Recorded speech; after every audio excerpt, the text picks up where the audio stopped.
Hello friends, welcome to my YouTube channel. Ten tuna nehin do chu hi le phona 8 so hi iti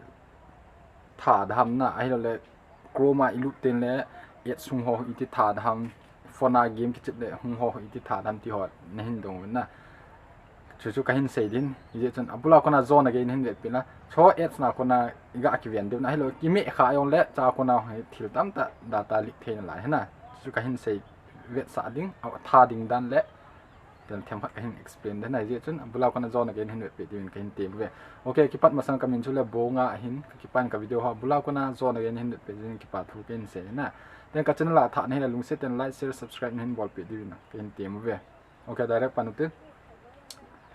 et so hi til example a video ham event nong le et sung ai lo le phone screen i hon le et sung alo chroma ima khat bola le et so advertise sung alo game ke chep na advertise sung ho ho cho hu amasan ga kisele imi ahunga imi kha ale download di ham ngai na iki download kha ayong alo link ham hung ho kimi kha ale ifona data yong he ki khat the na min het the ji a chu cho chu offer pha ha phalo ham tu kain se na offer hi le apha na ki ven hen chứ iti off đi ham chu ka hin sei din ten la video hi tu ka la hi kong ka boin lo in to ka kop le hana ka nu dam lo jin phacham video ka hin sem ta cha chu ni het them di nang ka hin tem ve okay direct iti tha du ham chu live ka hin ve sa din ama sa pe na hi chai step thum lang me na bolding cha na screen na hong ding na phone screen na hong ding phone hi ki bang lo mai the na kon khana hi privacy umji pon chi boy ji in yona tu a privacy apa khain wet sa ta din anane lo wa next video ta privacy pang lo wa pa khain wet sa na hello video sa ji din hoya che du ham ti le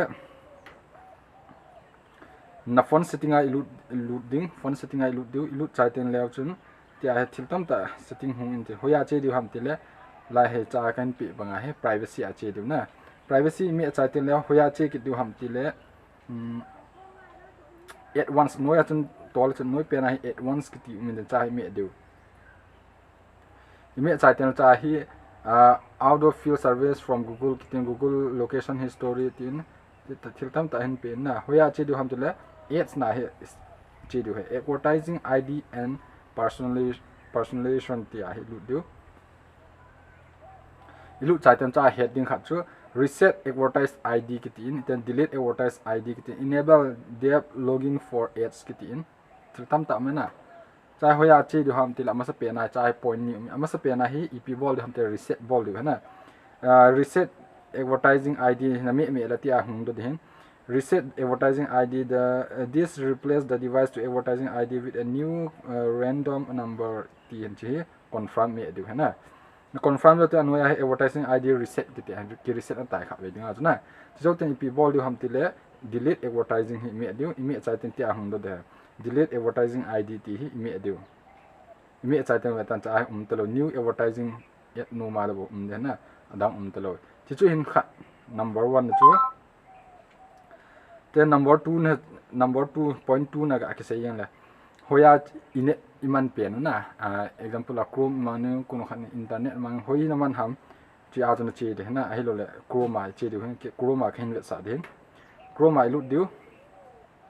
lu cha te hoya che de ham ta chung pe na 3 dot a lu de ilu cha ten te interface te chrome update te new tab new ignore tab history download bookmark ti ho te hoya che de ham te setting a lu de na setting a lu ten cha na profile hong do den email profile hong do den na so ten hoya che ki du ham ti le site setting ki ti hi cha lu site setting a lu cha ten la ti a he all site hi hum do de na cha ep bol du ham ti le amasa pe na cookies allowed ki pi hi cha hi allow cookies te block third party cookies in ignotin block third party cookies tikin block all cookies ti no recommended ti cha hi na dei pen ki choose te hen na khat hung ding phana sa la na ki koi the nei lo direct block na bol nom la direct na block na bol the na chu direct block bol na dinga chu block all cookies not recommended ti pa hi mi adu email chai ten tia hung do hena tia hung do ten le chun ipm ti le akilok lai tai I back kit diu I back do te noya chun che le chun ads kitikin ads na advertising na ads min chai email diu email chai ten le chai ads block ads on site that show intrusive of misleading ads kiti hai thi on ball du na on ball chai ten la yung back diu back chai ten la bona hi screen a hung do diu chi chu hen advertising ho ga thana na privacy nei ho ading hai na privacy a anei ho chun tia he ki off the na privacy a anei lo ho dinga chun next video kain sim ki den ananga hat divin kain tim ka kipan bula kona zone again hen vet page ki pa thu kain se na ten chi video ko na phat choma do like share subscribe nen bot pe divin kain tim ki pa